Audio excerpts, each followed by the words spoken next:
Bonjour à tous. Aujourd'hui, dans les techniques d'études classiques utilisées en biologie moléculaire et cellulaire, nous allons nous pencher sur la cryofracture et le cryodécapage. Dans le sommaire distribué en début d'année, ça correspond donc à cet endroit ici, l'étude de la morphologie des membranes cellulaires par cryofracture et cryodécapage. Cette fiche technique a une importance modeste parce que ça peut tomber au concours, mais en fréquence d'occurrence, effectivement, c'est assez rare, puis ça concerne des documents bien particuliers. Alors commençons par la cryofracture. Quel est l'objectif d'une cryofracture? C'est de pouvoir observer l'organisation interne et ou la surface des membranes cellulaires. Alors quel est le principe? Comment ça fonctionne? Alors le protocole est le suivant.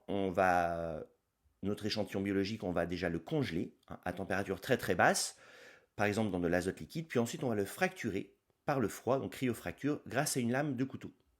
Ce qui va se passer, c'est que la fracture va se faire aux endroits de faible résistance. Les endroits de faible résistance, c'est le contact membrane extérieure ou membrane cytosol ou même au sein de la membrane biologique, ce qu'on voit ici. Donc on arrive à découper finalement la membrane avec une cassure qui a lieu donc au sein de la bicouche lipidique. Une fois la cryofracture ayant été effectuée, donc cryofracture qui est aléatoire, par exemple dans ce schéma ici, le plan de fracture est passé au sein de cette membrane biologique, donc on a séparé les lipides en deux monocouches. Les protéines, elles, ne sont pas séparables, c'est d'un seul tenant une protéine, donc la protéine se retrouve soit d'un côté, soit de l'autre. Donc par exemple ici, elle s'est retrouvée du côté où il y a le cytosol, mais par contre de l'autre côté, du coup, il y a un creux maintenant. Donc l'idée, c'est dans un second temps de faire une réplique de la surface obtenue, qui aura donc des bosses ou des creux. La réplique, c'est on envoie du platine en oblique, très oblique comme ceci. Donc la couche de platine va se mettre, c'est la couche qui est gris foncé ici. Donc si je l'envoie de la gauche vers la droite en oblique, elle va se mettre comme ça, comme ça, comme ça.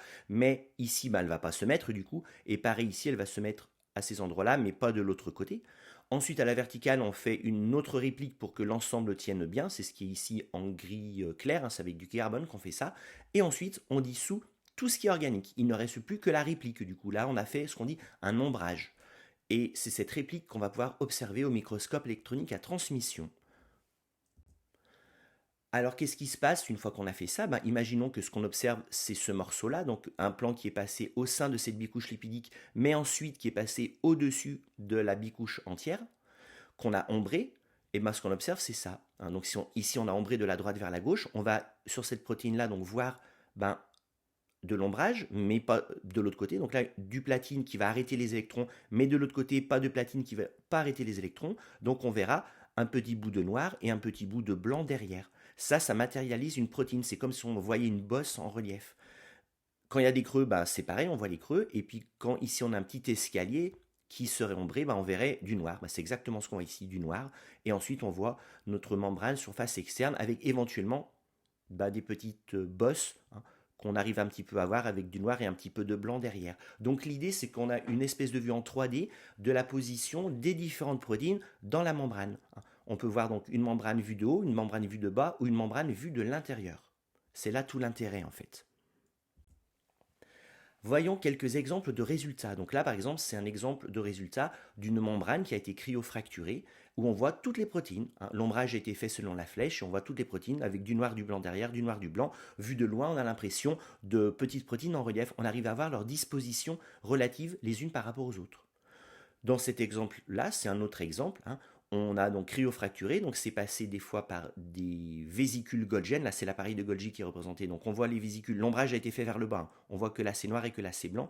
Donc là c'est une surface, donc c'est une bosse qui est une vésicule. Là c'est une vésicule mais côté intérieur. On voit le noir qui est ici. Et puis là, on arrive à voir au niveau de l'enveloppe nucléaire, pareil, qui a été bien cryofracturée en surface, les fameux pores nucléaires.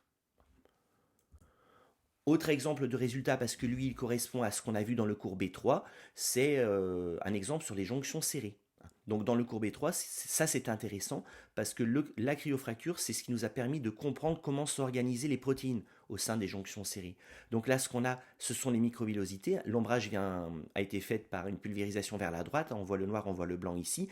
Et puis surtout, au niveau des jonctions serrées, ce qui m'intéresse, moi, c'est pas les microvillosités, c'est ce qui est en dessous.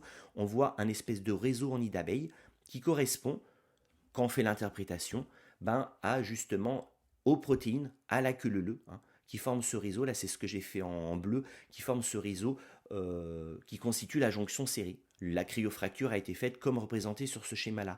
Donc on arrive à voir soit les protéines en surface, ça nous fait des crêtes, hein, comme ici, soit ce qu'on observe c'est les protéines, mais c'est leur empreinte, hein, si elles ne sont pas sur le bon feuillet, et là on voit plutôt ce qui est représenté ici.